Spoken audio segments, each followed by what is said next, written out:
Hi, என் பேர் அபினந்த். நான் வந்து பழனியிலேருந்து வரேன். நான் ஒரு பிசிஏ கிராஜுவேட்.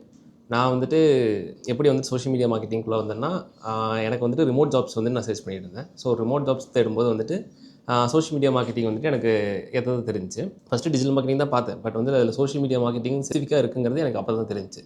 அதுவும் வந்துட்டு நம்ம சாரோட வீடியோஸ் அதெல்லாம் பார்க்கும்போது எனக்கு தெரிய வந்துச்சு. அப்புறம் வந்துட்டு எனக்கு ஐடி ஃபீல்டில் போகிறதுக்கு இது சுத்தமாக இன்ட்ரெஸ்ட் இல்லை. நான் ஐடி ஃபீல்டு பார்க்கும்போது எனக்கு வந்துட்டு டிஜிட்டல் மார்க்கெட்டிங் தான் பெஸ்ட்டாக தோணுச்சு. ஸோ அப்படி தான் வந்துட்டு நான் வந்துட்டு சோஷியல் மீடியா மார்க்கெட்டிங்குள்ளே வந்தேன். அப்புறம் வந்துட்டு நான் எப்படி வந்துட்டு சிம்பிளிஃபைடு லேர்னிங் வந்துட்டு சூஸ் பண்ணேன்னா, நான் வந்துட்டு சோஷியல் மீடியா மார்க்கெட்டிங் பற்றி தேடி படிக்கும்போது எனக்கு வந்துட்டு ஃபஸ்ட் சேனலாக தமிழில் வந்தது வந்துட்டு சிம்பிளிஃபைடு லேர்னிங் தான். ஸோ அப்படி தான் வந்துட்டு சிம்பிளிஃபைடு லேர்னிங் வந்துட்டு எனக்கு வந்துட்டு அறிமுகமாச்சு. நான் ஃபஸ்ட்டு வந்துட்டு செல்ஃப் லேர்னிங்கில் தான் இருந்தேன். செல்ஃப் லேர்னிங்கில் இருக்கும்போது சைட் பை சைடு வந்துட்டு நான் வந்துட்டு கோர்சஸும் சர்ச் பண்ணிட்டு தான் இருந்தேன். அந்த மாதிரி கோர்சஸ் சர்ச் பண்ணிட்டு இருக்கும்போதே வந்துட்டு கரெக்டாக சாரோட யூடியூப் சேனல்லேருந்தே வந்துட்டு எனக்கு இந்த மாதிரி ஒரு ஆப்பர்ச்சுனிட்டி கிடச்சிச்சு. இப்போ வந்துட்டு ஏன் வந்துட்டு சாரோட கோர்ஸ் மட்டும் ஸ்பெசிஃபிக்காக நான் சூஸ் பண்ணேங்கிறதுக்கு வந்துட்டு சொல்கிறேன். லைக் நான் வந்துட்டு சைட் பை சைடாக வந்து கோர்ஸ் பார்த்துருக்கேன்னு சொல்லலையா. ஸோ நிறைய கோர்சஸ் இதே மாதிரி வந்துட்டு விசாரிச்சு வச்சுருந்தேன். அதில் சாரோடது ஒன்று.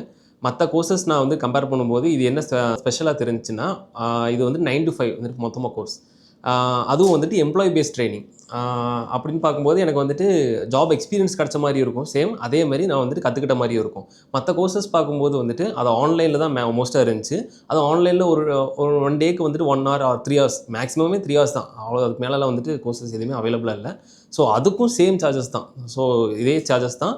பட் வந்துட்டு பெருசாக என்னால் கற்றுக்க முடியுமா அப்படின்னு தெரில. சேம் அதேமாரி வந்துட்டு 1 month ஆர் 2 months அவ்வளோதான் கோர்ஸ் லிமிட்டே.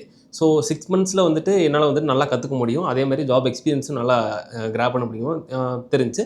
ஸோ அதனால தான் வந்துட்டு இந்த கோர்ஸ் வந்து நான் சூஸ் பண்ணேன். இப்போ என்னோட ஜேர்னியை பற்றி பேசலாம். லைக் எனக்கு வந்துட்டு பெங்களூரே வந்துட்டு புதுசு. ஃபஸ்ட்டு வந்துட்டு கோர்ஸ் வந்துட்டு பெங்களூரில் தான் இருக்கும். அது ஆஃப்லைனில் இருக்கும்போது நான் வந்துட்டு கொஞ்சம் யோசித்தேன். பிகாஸ் எனக்கு பெங்களூரை பற்றி சுத்தமாக டச்சே இல்லை. அங்கே யாருமே வந்துட்டு அதிகமாக தெரிஞ்சிடல அப்படின்னு நினச்சிருந்தேன். பட் எனக்கு என்னோட லக்கு எப்படி இருந்துச்சுன்னு தெரியல. பட் என் ஃப்ரெண்டு ஒருத்தன் வந்துட்டு ஏற்கனவே இங்கே இருந்தான். அதுவும் எக்ஸாக்டாக வந்துட்டு இங்கேருந்து ஒரு 2 kilometers பக்கத்தில் தான் இருந்தான். ஸோ அவனை விசாரிக்கும் போது வந்துட்டு பிஜி பக்கம் தானே இருக்குது. ஸோ நீ வந்தேன்னா ப்ராப்ளமே இருக்காது அப்படின்னா. ஸோ அப்படி தான் வந்துட்டு நான் இங்கே வந்தேன். அப்புறம் நான் வந்துட்டு பயந்தது வந்துட்டு என்னோடய டீம்மேட்ஸை பற்றி. நான் வந்துட்டு இங்கே வந்துட்டு ஜாயின் ஆகி ஜெல் ஆயிடுவேனா, இல்லை வந்துட்டு அவங்க கூட வந்துட்டு கம்பெனி ஆயிடுவேனா அப்படிங்கிறது எனக்கு பெரிய டவுட்டாக இருந்துச்சு. ஆனால் வித்தின் 1 வீக்கில் வந்துட்டு நான் ரொம்ப ஜெல் ஆகிட்டேன் அவங்க கூட. அதேமாதிரி வந்துட்டு சேம் மைண்ட் செட், அதாவது லைக் மைண்டட் செட்டாக இருந்தாங்க. அவங்க கூட சேர்ந்து வந்துட்டு எனக்கு ஒர்க் பண்ணுறதுல பெரிய ப்ராப்ளமாகவே இல்லை. ரொம்ப ஈஸியாக வந்துட்டு அவங்க கூட ஜெல் ஆகிட்டேன். அப்புறம் வந்துட்டு ட்ரைனிங் ஸ்டார்ட் ஆச்சு. ட்ரைனிங் ஸ்டார்ட் ஆகும்போது எனக்கு வந்துட்டு அவ்வளோ பெருசாக ஒன்றும் புரியல. பிகாஸ் வந்துட்டு எனக்கு இந்த ஃபீல்டு புதுசு. ஸோ வந்துட்டு சோஷியல் மீடியா மெயினாக வந்துட்டு நான் சோஷியல் மீடியா அதிகமாக யூஸே பண்ணாத ஆள். ஸோ அப்படி இருந்து எனக்கு வந்துட்டு சோஷியல் மீடியா மார்க்கெட்டிங் சூஸ் பண்ணப்போ எனக்கு ரொம்ப புதுசாக இருந்துச்சு. ஆனால் என் கூட இருந்த ஃப்ரெண்ட்ஸும் அதேமாதிரி கொலீக்ஸ் வந்துட்டு நல்லா ஹெல்ப் பண்ணாங்க. பிகாஸ் வந்துட்டு என்னோட சோஷியல் மீடியா எப்படி தான் யூஸ் பண்ணணும், நீ வந்துட்டு சோஷியல் மீடியா மார்க்கெட்டிங்க்கு நீ எப்படி இருந்தால் வந்துட்டு ஓகேவாக அப்படிங்கிறது அவங்க சொல்லிக் கொடுத்தாங்க. அது மூலமாக வந்துட்டு என்னால் வந்துட்டு இதுக்கு வந்துட்டு ஒரு அளவுக்கு அடாப்ட் ஆக முடிஞ்சுச்சு. ஸோ அப்படி தான் என்னோட ஸ்டார்டிங் ஜேர்னி இருந்துச்சு. சோஷியல் மீடியாவில் வந்துட்டு எனக்கு அவ்வளோ இன்ட்ரெஸ்ட் இல்லாதனாலே வந்துட்டு என்னோட சோஷியல் மீடியா ப்ரெசன்ஸும் ரொம்ப கம்மியாக இருந்துச்சு. இங்கே வந்துட்டு 1 வீக்லேயே வந்துட்டு சார் சொல்ல ஆரம்பிச்சது என்னென்னா, மெயின் திங் வந்து நம்மளோட பிராண்டிங் வந்துட்டு நீங்கள் ஃபஸ்ட்டு செல்ஃப் உங்களை வந்துட்டு பிராண்ட் பண்ண தெரிஞ்சுக்கணும். அப்போ தான் நீங்கள் வந்து அடுத்தவங்களையும் பிராண்ட் பண்ண தெரியும் அப்படிங்கிறத வந்துட்டு சொல்லியிருந்தார்.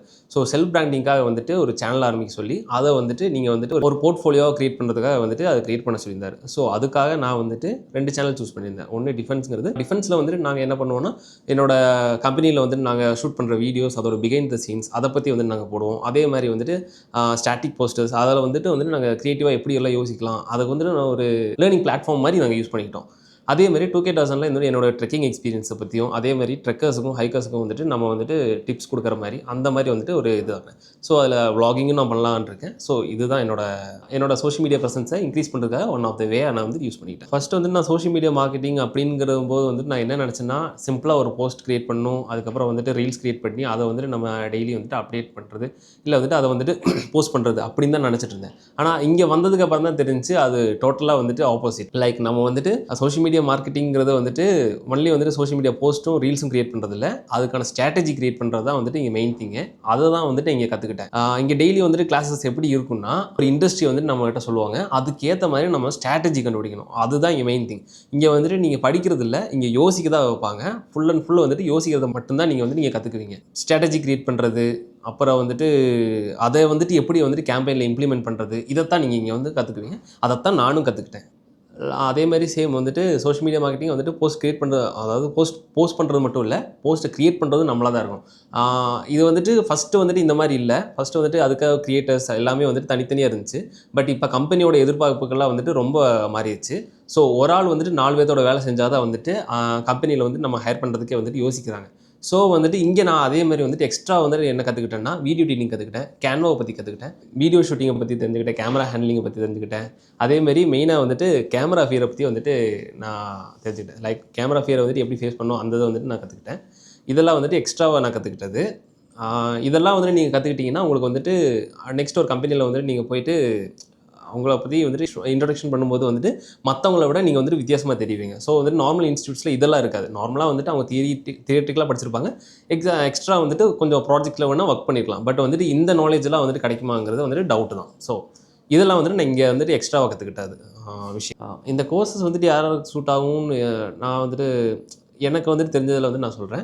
லைக் வந்துட்டு இது வந்துட்டு கண்டிப்பாக வந்துட்டு இப்போ காலேஜ் முடித்த ஸ்டூடெண்ட்ஸ் இருப்பாங்க, இல்லை வந்துட்டு கெரியர் ஸ்விட்ச் பண்ணி எம்என்சிக்கு வந்துட்டு எம்என்சி கம்பெனிஸ் இல்லைன்னா வந்துட்டு கார்ப்பரேட் ஃபீல்டு வந்துட்டு உள்ளே போகணும் அப்படின்னு நினைக்கிறவங்களுக்கு இது பெஸ்ட்டு சூட். பிகாஸ் இங்கே வந்துட்டு உங்களுக்கு வந்துட்டு கார்ப்பரேட் ஃபீல்டோட எக்ஸ்பீரியன்ஸும் கிடைக்கும், சேம் அதே மாதிரி ஒர்க் எக்ஸ்பீரியன்ஸும் கிடைக்கும். நீங்கள் வந்துட்டு அடுத்த ஒரு கம்பெனிக்கு போகும்போது இந்த எக்ஸ்பீரியன்ஸை வந்துட்டு நீங்கள் சொன்னாலே போதும். எக்ஸ்பீரியன்ஸ்லாம் வேணாம், நீங்கள் வந்துட்டு நார்மலாக வந்துட்டு மற்ற ஒரு கம்பெனிக்கு போகும்போது உங்களுக்கே அந்த கான்ஃபிடன்ஸ் கண்டிப்பாக இருக்கும். லைக் வந்துட்டு நீங்கள் இப்போ புதுசாக ஒரு கம்பெனியில் போய் ஜாயின் பண்ணுற மாதிரி இருக்காது. மற்ற இதில் வந்துட்டு ஒரு கிளாஸ் முடிச்சுட்டு நெக்ஸ்ட் ஒரு கம்பெனியில் போய் ஜாயின் பண்ணுற மாதிரி இருக்கும். ஆனால் இங்கே உங்களுக்கு அப்படி இருக்கவே இருக்காது. ஏன்னா ஏற்கனவே உங்களுக்கு வந்துட்டு அந்த எக்ஸ்பீரியன்ஸ் இருக்கிறனால நார்மலாக அடுத்த ஒரு கம்பெனிக்கு ஸ்விட்ச் ஆகிற மாதிரி தான் இருக்குமே தவிர புதுசாக ஒரு கம்பெனியில் ஒரு கார்ப்பரேட் ஃபீல்டுக்குள்ளே போகிற ஃபீல் உங்களுக்கு கிடைக்காது. ஏன்னா ஏற்கனவே நீங்கள் வந்துட்டு அதை வந்துட்டு இங்கே வந்துட்டு எக்ஸ்பீரியன்ஸ் பண்ணியிருப்பீங்க. அதான் போதும், இவ்வளோ பெருசாக டெஸ்ட் யாரும் பார்க்க மாட்டாங்க, கண்டிப்பாக பார்க்க மாட்டாங்க.